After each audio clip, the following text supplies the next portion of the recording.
श्रीलंका दौरे के लिए इंडियन स्क्वाड का अनाउंसमेंट 28 जुलाई को किया जाएगा, जहां पर इंडिया की टीम 2 टेस्ट मैचेस खेलेगी। पहला टेस्ट मैच 15 अगस्त से स्टार्ट होगा और दूसरा टेस्ट मैच 23 अगस्त से स्टार्ट होगा। और ये 2 टेस्ट मैचेस बहुत इंपॉर्टेंट हैं WTC के पॉइंट ऑफ व्यू से, क्योंकि अगर इंडिया को जीतना है तो श्रीलंका में ये 2 टेस्ट मैचेस हर हाल में हराने पड़ेंगे। अगर इंडिया की टीम श्रीलंका के खिलाफ हार जाती है तो फिर आप ये कह सकते हैं कि इंडिया की टीम इस बार का भी WTC फाइनल नहीं खेल पाएगी। तो उसके लिए जो स्क्वाड अनाउंस होना है वो भी बहुत इंपॉर्टेंट हो जाता है। रीज़न ये है कि जो लास्ट सीरीज हुई थी साउथ अफ्रीका के खिलाफ, वहाँ पर भी इंडिया को हार का सामना करना पड़ा था और इंडिया की टीम स्पिन के खिलाफ स्पेशली इंडियन बैटिंग लाइनअप जो है वो स्ट्रगल करती हुई नज़र आई है पिछली कुछ सीरीज़ में। इवन आप इंग्लैंड में जाके सीरीज़ बराबर करके आ गए, लेकिन घर पर साउथ अफ्रीका के खिलाफ उनके ऑर्डिनरी से स्पिनर्स के सामने आपकी बैटिंग लाइनअप ने सरेंडर कर दिया था। तो इस बार उस चीज़ को ध्यान में रखते हुए क्या कुछ तैयारी होगी, क्या कुछ चेंजेस होंगे, तो उसमें अगर बात करें तो इंडिया ए की टीम ने श्रीलंका ए का दौरा किया था, जहां पर साई सुदर्शन ने शानदार खेल दिखाया। 2 सेंचुरी बनाई, एक 168 रन की पारी खेली और एक 130 ऑड रन की पारी उन्होंने खेली थी। इसके अलावा जो इंप्रेसिव परफॉर्मेंस थी वो गुरनूर ब्रार की थी, जिन्होंने एक मैच में 10 विकेट भी लिए थे और दूसरे मैच में भी उन्होंने अच्छी गेंदबाजी की थी। तो ओवरऑल ये 2 प्लेयर जो है वहां से निकल करके आए थे। और स्पिन के खिलाफ अगर बैटिंग की बात की जाए तो ध्रुव जुरल ने एक अच्छी पारी खेली थी 140 ऑड रनों की। तो ये सब प्लेयर ऑलरेडी हैं, तो मुझे लगता है कि एक ही नाम जो है वो निकल करके आ रहा है, गुरनूर ब्रार का, जो इस स्क्वाड में शामिल होना चाहिए, जो कि अफगानिस्तान के खिलाफ भी स्क्वाड में उनको कॉल अप मिला था। लेकिन कुछ सीनियर प्लेयर वापस आ सकते हैं, लाइक रविंद्र जडेजा की वापसी हो सकती है इस स्क्वाड में। और जसप्रीत बुमराह की फिटनेस को लेकर के सस्पेंस जरूर बना हुआ है, लेकिन रिपोर्ट यह है कि अगले 3 हफ्तों में वो फिट हो जाएंगे। और 3 हफ्तों में फिट हो जाएंगे तो इसका मतलब यह है कि जसप्रीत बुमराह जो है वो श्रीलंका में टेस्ट मैच खेल सकते हैं। लेकिन क्या फिट होने के बाद वो सीधा टेस्ट मैच खेलने लायक तैयार हो जाएंगे, इस पर एक सवाल जरूर रहेगा। इसके अलावा वाशिंगटन सुंदर की फिटनेस को लेकर भी सवाल है कि वो खेल पाएंगे या नहीं खेल पाएंगे, क्योंकि वनडे सीरीज के दौरान जो है वो भी इंजर्ड हो गए थे और उनका खेलना भी मुश्किल लग रहा है। तो ऐसे में उनकी जगह पर कौन सा ऑफ स्पिनर आ सकता है। चलिए 1 बाय 1 बात करते हैं। ओपनर्स की बात करें तो सबसे पहले यशस्वी जायसवाल और KL राहुल रहने वाले हैं और वाइस कैप्टनशिप भी KL राहुल के पास ही रहेगी। पिछली सीरीज में भी थी और मुझे लगता है कि अब इस सीरीज में भी रहने वाली है। हालांकि अब वाइस कैप्टनशिप कोई ऐसी चीज़ नहीं है कि आप किसी और प्लेयर को देंगे तो उससे कुछ बहुत ज़्यादा फर्क पड़ जाएगा, बट KL राहुल के पास वाइस कैप्टनशिप जो है वो पिछले सीरीज में भी थी, तो मुझे लगता है कि यहाँ पर वो कंटिन्यूटी देखने को मिलेगी। और ये दोनों ने मिलके इंडिया के लिए अच्छी ओपनिंग पार्टनरशिप्स दी हैं। आप अगर ऑस्ट्रेलिया से लेके अभी तक देखो, जो इंडिया ने 3-4-5 सीरीजेस खेली हैं, वहाँ पर इन दोनों का प्रदर्शन बहुत अच्छा रहा है। यशस्वी जायसवाल तो इवन अभी भी 50 से ऊपर की टेस्ट एवरेज उनकी है और KL राहुल का भी टेस्ट क्रिकेट पिछले 1.5-2 साल में बहुत कमाल का रहा है। उसके अलावा साई सुदर्शन का जिक्र मैंने किया कि उन्होंने किस तरह से 2 जबरदस्त पारियां खेली। उससे पहले अफगानिस्तान के खिलाफ उन्होंने एक पारी खेली थी, तो उनके ऊपर जो थोड़े बहुत सवाल उठ रहे थे कि क्या वो इंडिया के नंबर 3 होने चाहिए, नहीं होने चाहिए, तो उस पर मुझे लगता है कि उन्होंने फुल स्टॉप अभी के लिए लगा दिया है। और पिछली सीरीज के दौरान ये भी कहा गया था कि साई सुदर्शन को और मौके मिलेंगे, तो जब कहा गया था तो मैं समझता हूं कि उस चीज़ को फॉलो भी किया जाएगा और साई सुदर्शन ही नंबर 3 रहने वाले हैं। और स्पेशली जिस तरह से श्रीलंका में वो खेले थे तो उन्होंने स्पिन को अच्छा टैकल भी किया था। ये पॉइंट जरूर है जो अप्रिशिएट करने लायक है, जहां पर उन्होंने बल्लेबाजी करके दिखाया था। उसके अलावा वो इंग्लैंड में थोड़ा स्ट्रगल जरूर किए थे और इनिशियल टेस्ट मैचेस थे, जो मैं हर प्लेयर के बारे में कहता हूं कि आपको थोड़ा बहुत वक्त तो प्लेयर को देना ही पड़ता है, उसको जो इंटरनेशनल लेवल की क्रिकेट है उसके हिसाब से अपने आप को एडजस्ट करने में। 4 नंबर कप्तान शुभमन गिल हो जाते हैं, 5 नंबर ऋषभ पंत हो जाते हैं। वाइस कैप्टनसी जरूर उनसे ले ली गई है, बट इंडिया के लिए नंबर 5 पर अभी भी बहुत इंपॉर्टेंट प्लेयर, और स्पेशली अगेंस्ट स्पिन के खिलाफ अगर बात करें तो वहाँ पर भी उनका गेम बहुत अच्छा रहता है और जिस तरह से स्पिनर्स को टेक डाउन करते हैं। क्योंकि मेन चीज़ क्या है, टेस्ट क्रिकेट आप जरूर खेलते हैं, आपको थोड़ा टेम्परामेंट चाहिए, पेशेंस चाहिए, सब कुछ चाहिए, बट अल्टीमेटली ये सब चीज़ें करके आपको रन ही बनाने होते हैं। और ऋषभ पंत जल्दी बनाएं या देर से बनाएं, रन होते हैं और उनको तरीका आता है कि कैसे स्पिनर्स को या किसी भी गेंदबाज को अंडर प्रेशर डालना है और अपने रन बनाने हैं।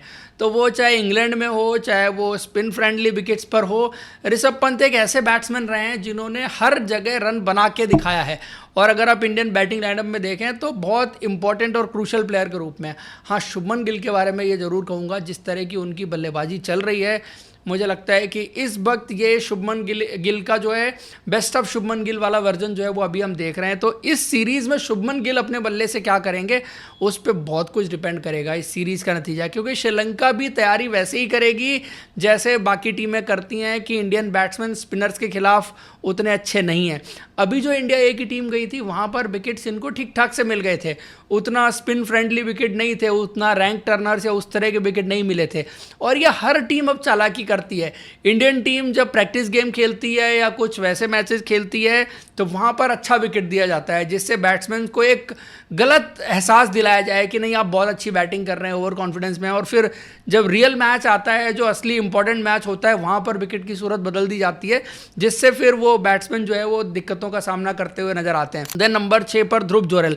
और आई थिंक ध्रुव जोरेल को ना काफ़ी टाइम से इधर उधर जो है वो किया गया है, बट मुझे लगता है कि उनको एक परमानेंट जगह नंबर 6 पर दे देनी चाहिए। ऑलराउंडर्स के नाम पर हमें जितने एक्सपेरिमेंट करने थे मेरे हिसाब से हम कर चुके हैं। और दूसरा, वैसे भी आपकी बैटिंग लाइनअप इतना स्ट्रगल कर रही है तो बहुत ज़्यादा ऑलराउंडर्स के चक्कर में ना ही जाएं, आप ध्रुव जोरेल को खिलाएं, वही अच्छा रहेगा। बैकअप में आपके पास मिडिल ऑर्डर के लिए एक देवदत्त पाडिक्कल रहेंगे, उन्होंने भी एक 90 ऑड रन की पारी खेली थी, तो उनकी परफॉर्मेंस एक्चुअली बहुत अच्छी रही है। मैं उनकी टेक्निक को लेकर के अभी भी थोड़ा सा डाउटफुल रहता हूं, बट अगर आप परफॉर्मेंस देखें देवदत्त पाडिक्कल की डोमेस्टिक क्रिकेट में, वो मुझे लगता है कि बहुत शानदार रही है। मतलब नंबर्स में अगर जाएं, स्पेशली 50 ओवर क्रिकेट में, इवन रेड बॉल क्रिकेट में भी उन्होंने बहुत अच्छी परफॉर्मेंस करके दिखाई है। उसके अलावा इस बैटिंग लाइनअप में एक प्रॉब्लम आपको दिखेगी कि टॉप ऑर्डर में कोई बैकअप नहीं है और मिडिल ऑर्डर में भी आपको एक और बैकअप चाहिए। तो ऋतुराज गायकवाड़ को श्रीलंका लेके जरूर गए थे, बट मैं थोड़ा सा डाउटफुल हूँ इस चीज़ को लेकर के कि क्या ऋतुराज गायकवाड़, जो कि डुअल रोल खेल सकते हैं, मतलब ज़रूरत पड़ने पर आपके लिए ओपन भी कर सकते हैं, मिडिल ऑर्डर भी खेल सकते हैं, उनको शामिल किया जाएगा, या फिर इस टीम में एक अच्छा स्पिन खेलने वाला बैट्समैन जिसकी ज़रूरत है। आप देखो श्रेयस अय्यर अच्छा स्पिन खेलते हैं, बट टेस्ट क्रिकेट से उन्होंने रेस्ट ले रखा है अभी, उनके जो बैक के इश्यूज थे उसकी वजह से। दूसरा, सरफराज खान को कंसीडर नहीं किया जा रहा। तीसरा, नया प्लेयर जो इंडियन टीम में आ सकता था मेरे हिसाब से वो थे यश राठौड़, बट उनको इंडिया ए के टूर पर ही नहीं लेके गए। इंडिया ए के टूर पर तो कम से कम लेके जाना चाहिए था, जगह बनाना मुश्किल था, बट जैसी परफॉर्मेंस उन्होंने की है पिछले रणजी ट्रॉफी से लेके इस रणजी ट्रॉफी और डोमेस्टिक क्रिकेट से लेके दिलीप ट्रॉफी, या जहाँ जहाँ मौके मिले, मैं अभी तक बहुत सरप्राइज हूँ कि उनको इंडिया ए की टीम में भी खेलने का मौका नहीं मिला। और स्ट्रेट कॉल अप मिल जाए ऐसा मुझे थोड़ा सा मुश्किल लगता है। बट हाँ, इन सेलेक्टर्स के साथ एक चीज़ है, कई बार गलती का एहसास होता है तो बाजी पलट भी देते हैं। तो मेडन कॉल अप शायद उनके लिए मिल जाए, अगर आप ये चीज़ कंसीडर कर रहे हैं कि आपको मिडिल ऑर्डर में अच्छा बैट्समैन चाहिए जो स्पिन अच्छी खेलता हो। और मैं ये दावे के साथ कह सकता हूँ कि आप अगर इस वक्त इंडियन डोमेस्टिक सर्किट में ढूंढेंगे ना कि कौन सा बैट्समैन है जो स्पिन बहुत अच्छी खेलता है, उसमें आपको यश राठौड़ को ऊपर रखना पड़ेगा। फास्ट बॉलिंग भी अच्छी खेलते हैं, बट स्पिन के बारे में आप कह सकते हैं कि बहुत ज़बरदस्त खेलते हैं। हालांकि अगर आउट ऑफ द बॉक्स जाएं तो रजत पाटीदार भी एक ऐसे प्लेयर हैं जो स्पिन अच्छी खेलते हैं, और रेड बॉल में भी उन्होंने खूब रन बनाए हैं। इस बार की दिलीप ट्रॉफी आप भूलिएगा नहीं, जहाँ पर यश राठौड़ के रन थे और दूसरा जो है वो रजत पाटीदार ने रन बनाए थे। तो ये दो प्लेयर थे जिन्होंने सबसे ज़्यादा रन बनाए थे इस बार की दिलीप ट्रॉफी में। उसके बाद नंबर 7 पर रविंद्र जडेजा की वापसी हो रही है और रविंद्र जडेजा खेलेंगे। इंपॉर्टेंट सीरीज़ है, अभी ऐसा कुछ नहीं है कि रविंद्र जडेजा वनडे की टीम में नहीं है तो वापस नहीं आएंगे। उसके अलावा मानव सुथार जिन्होंने बहुत अच्छा प्रदर्शन किया था, तो वो अपनी जगह मुझे लगता है कि यहाँ पर भी अब रिटेन कर जाएंगे। जो अच्छी परफॉर्मेंस उन्होंने की तो उनकी जगह रिटेन होनी भी चाहिए, जिस तरह उन्होंने गेंदबाजी की, और शायद आपको उनकी ज़रूरत भी पड़ेगी। अब रही बात ऑफ स्पिनर की, तो ऑफ स्पिनर में अगर वाशिंगटन सुंदर हुए तो वो तो अपनी जगह पे आएंगे सीधा, मतलब उसमें कोई सवाल नहीं है। लेकिन अगर वाशिंगटन सुंदर फिट नहीं हो पाते हैं तो यहाँ पर सारांश जैन एक बड़े कंटेंडर बन के निकलेंगे। सारांश जैन भी वो प्लेयर थे जिन्होंने अभी श्रीलंका में बल्ले और गेंद दोनों के साथ अच्छा प्रदर्शन करके दिखाया, विकेट्स भी लिए थे, डाउन द ऑर्डर आके उन्होंने रन्स भी बनाए थे। और उसके अलावा जो अभी दो प्लेयर की बात मैं कर रहा था, इस बार का दिलीप ट्रॉफी के मैन ऑफ द टूर्नामेंट थे सारांश जैन, जिन्होंने बल्ले से भी रन बनाए थे और विकेट्स भी निकाले थे। अच्छी ऑफ स्पिन गेंदबाजी करते हैं। सवाल ये कई बार आता है कि यार 33 साल की उम्र में आप क्या फ्यूचर देखते हैं, भाई प्रेजेंट तो देख लो पहले, आपको ये सीरीज जीतनी है, वो आपके लिए बहुत इंपॉर्टेंट है। और आपको एक अच्छा ऑफ स्पिनर चाहिए होगा जो कि अभी हाल फिलहाल आप देखिए जो नजर आ रहा है सामने, जिसकी परफॉर्मेंस है, जिसको आप लेके भी गए श्रीलंका, वो सारांश जैन है। और अगर वाशिंगटन सुंदर नहीं हुए और ऑफ स्पिनर की जगह खाली है तो सारांश जैन उस जगह पर आपको आते हुए दिखने चाहिए। उसके अलावा कुलदीप यादव आपके एक और स्पिनर, बट मैं थोड़ा डाउटफुल हूं कि कुलदीप यादव इस प्लेइंग 11 में फीचर कर पाएंगे या नहीं कर पाएंगे। ऐसा ना हो कि रविंद्र जडेजा, सारांश जैन और मानव सुतार खेल रहे हों और कुलदीप यादव बाहर बैठे हों इस नाम पे कि वो बल्लेबाजी नहीं करते। आपको ये 3 स्पिनर खिला के बैटिंग डेप्थ थोड़ी सी मिल जाएगी और आपकी बल्लेबाजी जो वैसे ही स्पिन के खिलाफ स्ट्रगल करती है तो आपको एक्स्ट्रा बैट्समैन चाहिए। वो सब लॉजिक दे के कुलदीप को यहाँ पर भी बाहर बिठा दिया जाए, क्योंकि वैसे आप देखो इंग्लैंड में भी वो बाहर बैठे थे, T20 में भी नहीं है, टेस्ट मैचेस भी उनको बहुत ज़्यादा खेलने का मौका नहीं मिला है इस बीच में। अगर आप देखो तो कहीं ना कहीं कुलदीप यादव के लिए फील होता है कि यार उनके जैसे पोटेंशियल, कैलिबर और परफॉर्मेंस, कई बार हम पोटेंशियल की बात करते रह जाते हैं, आपको नंबर्स भी देखने चाहिए। कुलदीप यादव ने पिछले 2-3 साल में जितना भी उन्होंने क्रिकेट खेली है, क्या नंबर्स उनके कहानी क्या बयां करते हैं। मुझे लगता है कि इस वक्त दुनिया की क्रिकेट में आप अगर लेग स्पिनर्स कंपैरिजन करने जाओगे तो कुलदीप यादव के नंबर जो है वो सबसे बेहतरीन निकलेंगे। इवन लेग स्पिनर के आप कोई भी स्पिनर कंपेयर कर लीजिए, नंबर्स में कुलदीप यादव के नंबर्स आपको सबसे बेहतरीन दिखाई देंगे। उसके बाद फास्ट बॉलिंग में 4 प्लेयर आपको पिक करने रहेंगे, उसमें मोहम्मद सिराज रहेंगे। जसप्रीत बुमराह का जैसे मैंने कहा कि वो सब्जेक्ट टू फिटनेस वाला सीन जरूर रहने वाला है, बट ऐसा लग रहा है 90% चांसेस हैं कि जसप्रीत बुमराह तब तक अवेलेबल हो जाएंगे। तो 2 प्लेयर तो ये हो गए, बाकी प्रसिद्ध कृष्णा जी आपके ऑल फॉर्मेट बॉलर हैं ही हैं, तो फिर